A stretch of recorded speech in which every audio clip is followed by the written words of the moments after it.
আওয়ামী লীগ সরকারের পতনের 9 মাস পর দেশ ছেড়েছেন 2 মেয়াদে রাষ্ট্রপতির দায়িত্ব পালন করা আব্দুল হামিদ। বুধবার দিবাগত রাত 3টা 5 মিনিটে থাই এয়ারওয়েজের একটি ফ্লাইটে তিনি ঢাকা ছেড়ে যান বলে নিশ্চিত করেছে পুলিশের বিশেষ শাখা এসবি।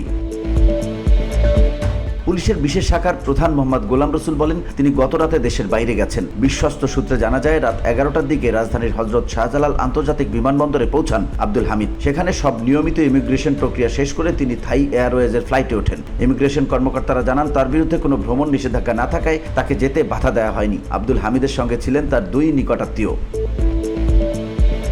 চলতি বছরের জুলাইয়ে সামরিক অভ্যুত্থানে ক্ষমতাচ্যুত হয় আওয়ামী লীগ সরকার। সেই ঘটনার পরপরই সহিংসতায় নিহত ও আহতদের ঘটনায় দায়ের হওয়া একাধিক মামলায় অনেক আওয়ামী লীগ নেতাকর্মীর নাম এফআইআরে উঠে আসে। এর একটি মামলায় সাবেক প্রধানমন্ত্রী শেখ হাসিনার সঙ্গে আব্দুল হামিদের নামও রয়েছে বলে কিশোরগঞ্জ সদর থানা সূত্রে জানা গেছে।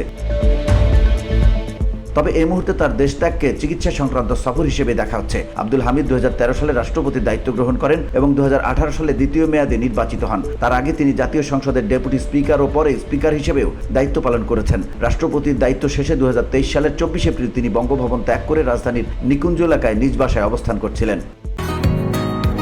বসুন্ধরা, উত্তরা, বনশ্রী, কুড়িল ও বাড্ডা সহ রাজধানীর বিভিন্ন স্থানে অভিজাত ও অত্যাধুনিক মানের ফ্ল্যাট কেনার এক নির্ভরযোগ্য প্রতিষ্ঠান প্লেজেন্ট প্রপার্টিজ লিমিটেড।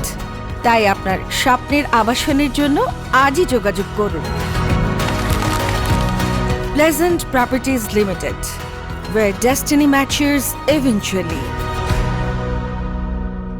এই প্রথমবারের মতো গণ অভ্যুত্থান পরবর্তী সময়ে তার বিদেশ গমনের বিষয়টি রাজনৈতিক অঙ্গনে আলোচনার জন্ম দিয়েছে। যদিও সরকারি কোনো পক্ষ বা সামরিক প্রশাসনের তরফ থেকে তার এই যাত্রা নিয়ে আনুষ্ঠানিক মন্তব্য এখনো পাওয়া যায়নি। VOD Bangla news desk.